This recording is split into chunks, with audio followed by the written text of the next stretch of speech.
Hi friends, ಎಲ್ಲರೂ ಹೇಗಿದ್ದೀರಾ? ಇಲ್ಲಿ ನೋಡ್ತಿರ್ಬೋದು ನೋಡಿ, ನಮ್ಮ ಕರ್ಗಮ್ಮನ ನೆಕ್ಸ್ಟ್ ವಿಡಿಯೋ ನೋಡಿ. ಇದು ನೋಡುವಾಗ ನಿಜವಾಗ್ಲೂ ಬೇಜಾರಾಗಲ್ವಾ?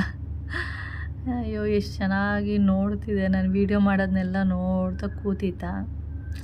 ಅದು ನೋಡುವಾಗ ಇವಾಗ ನನಗೆ ನೋಡುವಾಗಲೇ ಬೇಜಾರಾಗ್ತಿದೆ. ಏನು ಮಾಡೋಕ್ಕಾಗಲ್ಲ, ಬೆಕ್ಕುಗಳೇ ಹಾಗೆ. ಆದರೆ ಅಟ್ಯಾಚ್ಮೆಂಟ್ ಇಟ್ಕೋಬಾರ್ದು ಅಷ್ಟೇ. ಬಂತ ಊಟ ಹಾಕಬೇಕು, ಒಯ್ತು ಅಂದ್ಕೊಂಡು ಸುಮ್ಮನೆ ಆಗಬೇಕಷ್ಟೆ. ಓಕೆ, ಮರಿಗಳು ನೋಡಿ ಅವ್ರ ಅಮ್ಮನಿಂದನೇ ಓಡೋದು. ಅಲ್ಲಿ ನೋಡಿ ಯಾವ ಥರ ಮಾಡ್ತಿದೆ. ಸುಮಾರು ಇದು 2 ವರ್ಷ ಇತ್ತು. 2 ವರ್ಷದ ಮೇಲೆ 1 ತಿಂಗಳು ಅಷ್ಟೇ ಇದ್ದಿದ್ದು, ಬದುಕಿದ್ದೋದು. ಅದಾದಮೇಲೆ ಈ ಥರ ಆಯಿತು ಕತೆ ನೋಡಿ. ಅವ್ರ ಅಮ್ಮ ಇದ್ಬಿಟ್ರೆ ಮಾತ್ರ ಅವರಮ್ಮ ಎಲ್ಲೋಗ್ತಾಳೆ ಅದ್ರ ಹಿಂದೆನೇ ಹೋಗೋದು. ಏನಾದರೂ ಅದು ಬೇಟೆ ಆಡೋಕ್ಕೆ ಹೋದಾಗ ಮಾತ್ರ ಇವೆಲ್ಲ ಇಲ್ಲೇ ಇರ್ತಿತ್ತು. ಯಾಕೆಂದರೆ ಕಾಂಪೌಂಡೆಲ್ಲ ಇನ್ನೂ ನೆಗೆಯೋಕ್ಕೆ ಬರ್ತಿರ್ಲಿಲ್ಲ ಅವಾಗ. ಇವಾಗ ನೆಗೆಯೋಕ್ಕೆ ಬರುತ್ತೆ ಬಿಡಿ, ಆವಾಗ ನೆಗೆಯೋಕ್ಕೆ ಬರ್ತಿರ್ಲಿಲ್ಲ. ನಾನು ವೀಡಿಯೋ ಮಾಡಿಕೊಂಡು ಸ್ಟೆಪ್ ಹತ್ಕೊಂಡು ಬಂದೆ. ಅದಕ್ಕೆ ನನ್ನನ್ನು ನೋಡಿ ಎದ್ರುಕೊಂಡು ಓಡ್ತಿರೋದು, ಆ ಕಡೆಯಿಂದ ಈ ಕಡೆ, ಈ ಕಡೆಯಿಂದ ಆ ಕಡೆ. ಆ ಕಪ್ಪು ಬೆಕ್ಕಿದೆ ನೋಡಿ, ಅದು ಏನಂದರೆ ಏನು ಹೇಳ್ತಾರೆ, ಆ ಥರ ಕಪ್ಪು ಬೆಕ್ಕಿದ್ರೆ ದೃಷ್ಟಿ ಆಗಲ್ವಂತೆ. ಅಂದರೆ ಮನೆಗೆ ಯಾವುದೇ ಕೆಟ್ಟ ದೃಷ್ಟಿ ಆ ಥರದ್ದೇನೂ ಆಗಲ್ಲ ಅಂಥೇಳಿ ಆಂಟಿ ಬಂದಿದ್ರಲ್ಲ, ಅವರು ಕೇಳ್ತಾಯಿದ್ರು ಆ ಬೆಕ್ಕನ್ನ ಕೊಡಿ ಅಂಥೇಳಿ. ಆಮೇಲೆ ಅವರಿಗೆ ಅದೇ ಬೆಕ್ಕನ್ನು ಹಿಡಿದ್ಬಿಟ್ಟು ಕೊಟ್ಟಿದ್ದು ನಾನು. ಯಾವ ಥರ ಹಿಡಿದು ಕೊಟ್ಟೆ ಅಂದರೆ, ನನಗೆ ಫಸ್ಟು ಹಿಡಿಯೋಕ್ಕಾಗಲಿಲ್ಲ. ಫುಡ್ ಹಾಕ್ತಿದ್ದೆ. ಫುಡ್ ಹಾಕ್ದಾಗ ಅದು ಒಂದೊಂದ್ಸರಿ ಸಿಗ್ತಾಯಿತ್ತು, ಒಂದೊಂದ್ಸರಿ ಎದ್ರುಕೊಂಡು ಓಡ್ಬಿಡ್ತಿತ್ತು. ಆಮೇಲೆ ಏನು ಮಾಡಿದೆ, ಒಂದು ಚೀಲನ ತೆಗೆದ್ಬಿಟ್ಟು ಅದು ಬಾಯಿನ ಸ್ವಲ್ಪ ಅಗಲ ಮಾಡಿಬಿಟ್ಟು ಅದರೊಳಗಡೆ ಬೆಕ್ ಫುಡ್ ಏನಿದೆ ಅದನ್ನು ತೊಗೊಂಡೋಗ್ಬಿಟ್ಟು ಆ ಚೀಲದೊಳಗಡೆ ಉದುರಿಸ್ಬಿಡ್ತಿದ್ದೆ. ಆವಾಗ ಅದು ತಿನ್ನೋದಕ್ಕೆ ಅಂತೇಳಿ ಬೆಕ್ಕುಗಳು ಆ ಚೀಲದೊಳಗಡೆ ಹೋಗ್ತಿತ್ತು. ಆ ಟೈಮಲ್ಲಿ ನಾನು ಅದು ಹೋಗೋದನ್ನು ನೋಡಿಕೊಂಡು ವೆಯ್ಟ್ ಮಾಡಿಕೊಂಡು ಎಲ್ಲ ಸೈಡಲ್ಲಿ ನಿಂತ್ಕೊಂಡು ನೋಡ್ತಾಯಿದ್ದೆ. ಆಮೇಲೆ ಬಂದು ಅದು ಒಳಗಡೆ ಹೋಯ್ತು ಅಂದ ತಕ್ಷಣ ಮುಂದೆ ಆ ಚೀಲನ ಅದು ಬಾಯಿ ಓಪನ್ ಮಾಡಿರ್ತೀನಿ, ಅದನ್ನು ನೀಟಾಗಿ ಕ್ಲೋಸ್ ಮಾಡಿ, ಅಂದರೆ ಫುಲ್ಲು ಕ್ಲೋಸ್ ಮಾಡಬಾರ್ದು. ಯಾಕೆಂದರೆ ಅದಕ್ಕೆ ಉಸಿರಾಡೋದಕ್ಕೆ ಕಷ್ಟ ಆಗಿಬಿಡುತ್ತೆ. ಸ್ವಲ್ಪ ಓಪನ್ ಮಾಡಿಬಿಟ್ಟು ಆ ಚೀಲಕ್ಕೆ ಹಾಕಿ ಹಿಡಿದು ಕೊಟ್ಟೆ. ಅದೇ ಥರನೇ ಈ ಬೆಕ್ಕನ್ನು ಕೊಟ್ಟಿದ್ದೆ. ಈ ಥರ ಕಪ್ಪು ಬೆಕ್ಕಿದ್ರೆ ಈ ಥರ. ಮತ್ತು ಕೆಂಚು ಕಲರ್ ಬೆಕ್ಕಿದೆ ನೋಡಿ, ಅಂದರೆ ಬಿಸ್ಕೆಟ್ ಕಲರು ಅಥವಾ ಗೋಲ್ಡನ್ ಕಲರ್ ಅಂತ ಹೇಳ್ತೀವಲ್ಲ, ಆ ಥರ ಬೆಕ್ಕಿದ್ರೆ ಮನೇಲಿ, ಅಂದರೆ ಸಾಕಿದ್ರೆ ಮನೇಲಿ ಮನಿ ಪ್ರಾಬ್ಲಮ್ ಇರಲ್ವಂತೆ. ಅಂದರೆ ಏನು ಹೇಳ್ತೀವಿ, ಮನಿ ಅಂದರೆ ದುಡ್ಡಿನ ಪ್ರಾಬ್ಲಮ್ ಬರೋದೇ ಇಲ್ವಂತೆ. ನಾವು ಮನೇಲಿ ತುಂಬ ವರ್ಷದಿಂದ ಸಾಕ್ತಿದ್ದೀವಿ, ಆ ಥರ ಏನೂ ಅನಿಸಿಲ್ಲ. ಆ ಥರ ಹೇಳ್ತಾರೆ. ಆ ಥರ ಇದ್ದರೆ ಒಳ್ಳೆಯದು, ಏನದು ಗೋಲ್ಡನ್ ಕಲರ್ ಬೆಕ್ಕು ಅಂತ. ನನಗೇನು ಆ ಥರ ಅನಿಸಿಲ್ಲ. ನಾವು ಆ ಥರ ಸಿಕ್ಕಿದ್ರೆ ಒಳ್ಳೆಯದು, ದುಡ್ಡಿಗೆ ಪ್ರಾಬ್ಲಮ್ಮೇ ಬರಬಾರ್ದು. ಓಕೆ, ಅದಾದಮೇಲೆ ನಾನು ಹಾಗೆ 2 ಬೆಕ್ಕನ್ನು ಹಿಡಿದುಕೊಟ್ಟೆ. ಅದಾದಮೇಲೆ ನಾನಿಲ್ಲಿ ಊರಿಗೆ ಹೋಗ್ತಾ ಇದ್ದೀನಿ. ಊರಿಗೆ ಯಾವ ಟೈಮಿಗೆ ನಾವು ಊರಿಗೆ ಹೋಗ್ತೀವಿ, ಪ್ಲ್ಯಾನೇ ಇರಲ್ಲ ಊರಿಗೆ ಹೋಗೋದು. ಯಾವಾಗ ಅಂದ್ರೆ ಅವಾಗ ಹೋಗ್ತಾ ಇರ್ತೀವಿ, ಯಾವಾಗಂದ್ರೆ ಅವಾಗ ಬರ್ತಾ ಇರ್ತೀವಿ, ಆ ಥರ. ಹಾಗೆ ಬಸ್ಸಲ್ಲಿ ಇದ್ದಕ್ಕಿದ್ದಂಗೆ ಪ್ಲ್ಯಾನ್ ಆಯಿತು.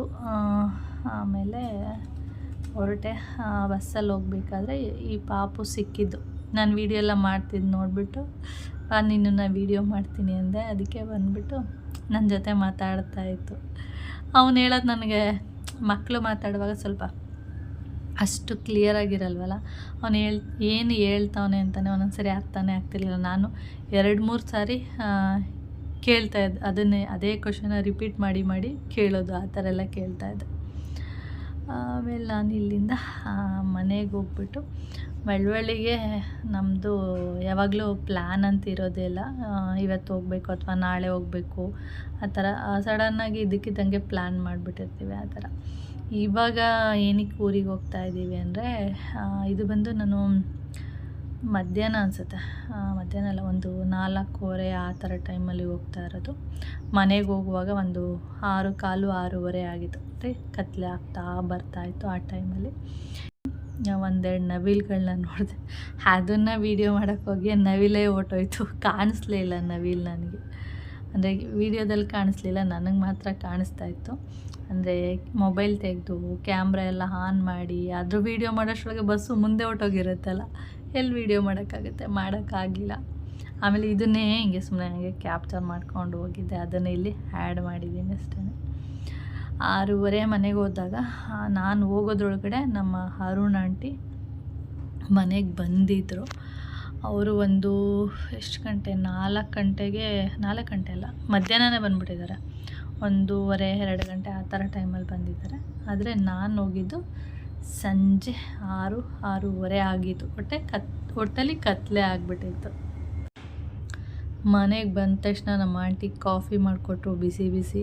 ಹಾಗೆ ಕುಡ್ಕೊಂಡು ಸ್ವಲ್ಪ ಹೊತ್ತು ಹಾಗೆ ಟಿ ವಿ ನೋಡಿಕೊಂಡು ಊಟ ಎಲ್ಲ ಆದಮೇಲೆ, ಇದು ಮಲಗೋ ಟೈಮಲ್ಲಿ ಒಂದು ಎಷ್ಟು ಗಂಟೆ, ಒಂದು 10:30 ಇರಬೇಕು, 10:30 ಆ ಥರ ಟೈಮಲ್ಲಿ ನಾನಿಲ್ಲಿ ಹೊರಗಡೆ ಮಲ್ಕೊಂಡಿದ್ದೀವಿ. ಸ್ವಲ್ಪ ಆ ಟೈಮಲ್ಲಿ ಸೆಕೆ ಅಲ್ವಾ, ಏಪ್ರಿಲ್ ಟೈಮು ಇದು, ಅವಾಗ ಸೆಕೆ ಇತ್ತು ಅಂದ್ಬಿಟ್ಟು ಈ ಹೊರಗಡೆ ಪಿಲ್ಲೋ ಎಲ್ಲ ಹಾಕೊಂಡು ಮಲಗಿರೋದು.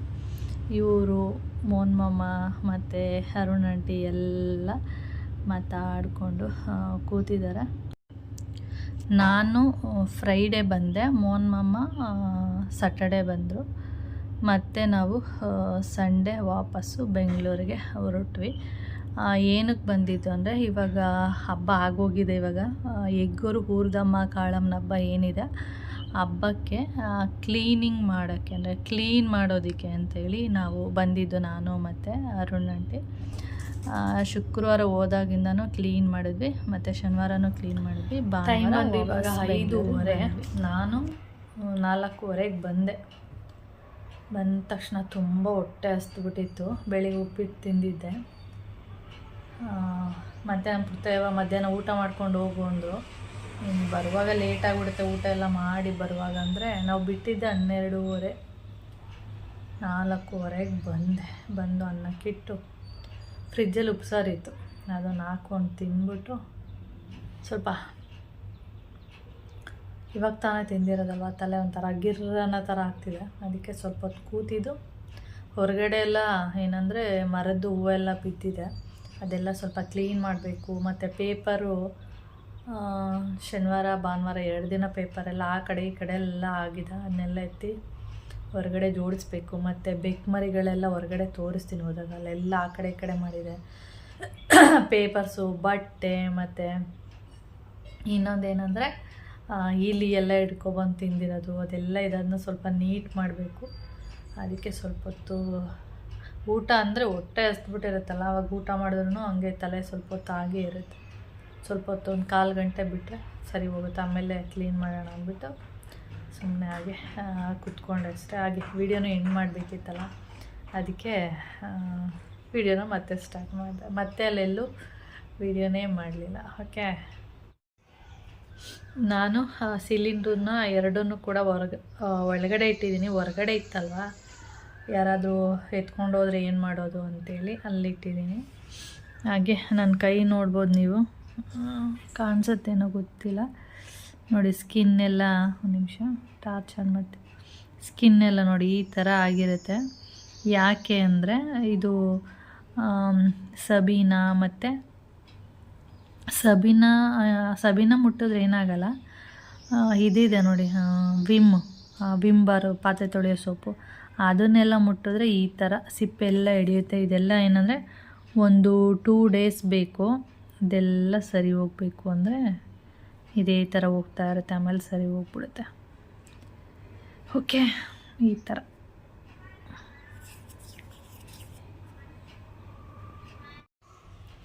ಹಾಗೆ ಬೆಳಿಗ್ಗೆನೇ ಫೋನ್ ಬಂತು. ನಾನು ಊರಲ್ಲಿದ್ದಾಗಲೇ ಒಂದು 9 ಗಂಟೆ ಇರ್ಬೋದು, ಇಲ್ಲ 8:30 ಕರೆಕ್ಟು. 8:30 ಫೋನ್ ಬಂತು ಸಿಲಿಂಡ್ರ್ನವರು. ಸಿಲಿಂಡ್ರು ಬಂದಿದೆ ಮ್ಯಾಮ್, ನೀವು ಮನೇಲಿದ್ದೀರಾ ಅಂತೇಳಿ. ನೋಡಿದ್ರೆ ನಾವು ಮನೇಲೇ ಇಲ್ಲ. ಅದಕ್ಕೆ ಇವತ್ತು ಬರ್ತೀವಿ, ನಾಳೆ ತಂದಾಕಿ ಅಂತ ಹೇಳಿದ್ದೀವಿ. ಅದಕ್ಕೆ ಅವರು ಈ ಕಡೆ ಬಂದಾಗ ತರ್ತೀವಿ ಮೇಡಮ್ ಅಂತ ಹೇಳಿದ್ದಾರೆ. ಈ ಕಡೆಗೆ ಬಂದಾಗ ತಂದಾಕ್ಕೊಡ್ತೀವಿ ಅಂತ ಹೇಳಿದ್ದಾರೆ. ಮೇನ್ ಅಂದರೆ ಇವಾಗ ನಮ್ಮದು ಸಿಲಿಂಡ್ರು ಬಂದಿದೆ. ಇವತ್ತಿಗೆ 1 ವಾರದಲ್ಲಿ ಬುಕ್ ಆಗಿದ್ದು ಸಿಲಿಂಡರು ಇವತ್ತು ಬಂದಿದೆ, ಆದರೆ ನೋಡಿದ್ರೆ ನಾವೇ ಇಲ್ಲ. ಇನ್ನೊಂದು ನಮ್ಮ ಮನೆಗೆ ಬರೋ ತನಕ ಒಂಥರ ಸಮಾಧಾನನೇ ಇಲ್ಲ. ಏಕೆಂದರೆ ಈಗ ಸಿಲಿಂಡರ್ದೇ ಪ್ರಾಬ್ಲಮ್ ಇರೋದ್ರಿಂದ ಮನೆ ಬಂದಿರೋದನ್ನು ನಾವು ಇಲ್ಲದೆ ಈ ಥರ ಇದು ಮಾಡ್ಕೊಂಡಿದ್ದೀವಿ. ಇವಾಗ ಅದಕ್ಕೆ ಯಾವಾಗ ಬರ್ತಾರೆ ಏನೂ ಗೊತ್ತಿಲ್ಲ. ಈ ಕಡೆಗೆ ಬಂದಾಗ ಹಾಕ್ಕೊಡ್ತೀವಿ ಅಂತ ಹೇಳಿದ್ದಾರೆ. ವೆಯ್ಟ್ ಮಾಡಬೇಕು, ಅವ್ರು ತಂದು ಹಾಕ್ಕೊಟ್ಟಾಗ ನಾವು ತಂದಿಟ್ಕೋಬೇಕಷ್ಟೆ. ಓಕೆ, ಹೊರಗಡೆ ಮೇಲೆ ತೋರಿಸ್ತೀನಿ ನಾನು. ನೋಡಿ ಬೆಕ್ಕುಗಳು ಹೆಂಗೆಲ್ಲ ಮಾಡಿದೆ. ಅದು ಇಲಿಯೆಲ್ಲ ಇಟ್ಕೊಬಂದು ತಿಂದಿರೋದು ಅಲ್ಲೆಲ್ಲ ನೋಡಿ, ಅದೆಲ್ಲ ನೀಟಾಗಿತ್ತು. ಫುಲ್ಲು ಇಲ್ಲೆಲ್ಲ ಗಲೀಜು ಮಾಡಿ ಎಲ್ಲ ಮಾಡಿದೆ. ಅಲ್ಲೊಂದಷ್ಟು ಪೇಪರ್ ಇದೆ, ಇವಾಗ ಅದನ್ನೆಲ್ಲ ಜೋಡಿಸಿದ್ನ ಸ್ವಲ್ಪ ನೀಟ್ ಮಾಡಬೇಕು ಅಷ್ಟೇ. ಇಲ್ಲೆಲ್ಲ ಹೂವುಗಳೆಲ್ಲ ಬಿದ್ದಿದೆಯಲ್ಲ, ಇದನ್ನು ಸ್ವಲ್ಪ ನೀಟ್ ಮಾಡಬೇಕು. ಓಕೆ, ಇದನ್ನೆಲ್ಲ ನೀಟ್ ಮಾಡ್ತೀನಿ ಇವಾಗ. ಇದು ಖಾಲಿ ಇದೆ.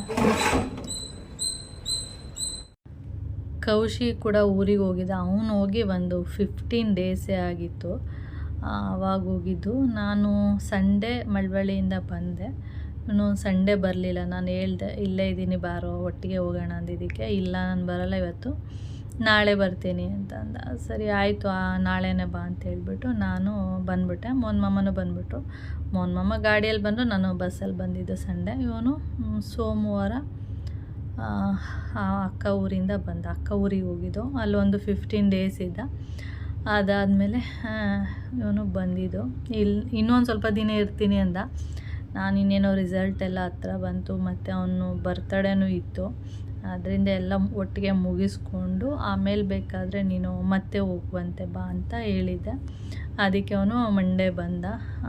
ಇದು ಯಾವತ್ತೋ ವೀಡಿಯೋಸ್ಗಳು, ಸುಮಾರು ಯಾವಾಗಲೂ 3 ದಿನಕ್ಕೆ ಒಂದ್ಸರಿ, ಯಾವಾಗಲೂ ಒಂದು ಸ್ವಲ್ಪ ಕ್ಲಿಪ್ಪಿಂಗ್ ತೆಗೆದಿರೋದು, ಆ ಥರ ವೀಡಿಯೋಗಳನ್ನ ಇಲ್ಲಿ ಆ್ಯಡ್ ಮಾಡಿದ್ದೀನಿ ಅಷ್ಟೇ.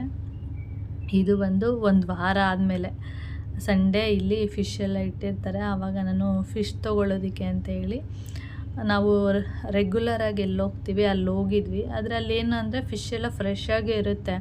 ಆದರೆ ಏನಂದರೆ ಕಟ್ಟಿಂಗ್ ಸರಿ ಇರೋಲ್ಲ. ಅಂದರೆ ಅವರು ಏನು ಹೇಳ್ತೀವಿ, ತುರಿಯೋ ಮಣೆ ಇರುತ್ತೆ ನೋಡಿ, ಅದರಲ್ಲಿ ಕುಯ್ತಾರೆ, ಕಟ್ ಮಾಡಲ್ಲ. ಹಿಂಗೆ ಕಟ್ಟ ಅಂತೇಳಿ ಕಟ್ ಮಾಡಲ್ಲ, ಕುಯ್ಯೋದು. ಆ ಕುಯ್ದಾಗ ಏನಾಗ್ಬಿಡುತ್ತೆ, ಅದಷ್ಟು ಫಿನಿಶಿಂಗ್ ಬರಲ್ಲ, ಶೇಪೇ ಇರೋಲ್ಲ ಫಿಶ್ದು. ಅಂದರೆ ಫ್ರೈ ಎಲ್ಲ ಮಾಡೋಕ್ಕೆ ಒಂದು ಚೆನ್ನಾಗಿರಲ್ಲ. ಅದಕ್ಕೆ ನಾವು ಅಲ್ಲಿ ತೊಗೊಳ್ಳಿಲ್ಲ. ಆಮೇಲೆ ಇಲ್ಲಿ ಒಂದು 2 ಸರಿ ಬಂದು ತೊಗೊಂಡೋಗಿದ್ವಿ. ಇಲ್ಲೂ ಫ್ರೆಶ್ ಆಗಿರುತ್ತೆ. ಸ್ವಲ್ಪ ಬೆಳಿಗ್ಗೆನೇ ಬರಬೇಕು, 6:30 ಆ ಥರ ಟೈಮಿಗೆ ಬಂದರೆ ಒಳ್ಳೆ ಫ್ರೆಶ್ ಮೀನೆಲ್ಲ ಸಿಗುತ್ತೆ.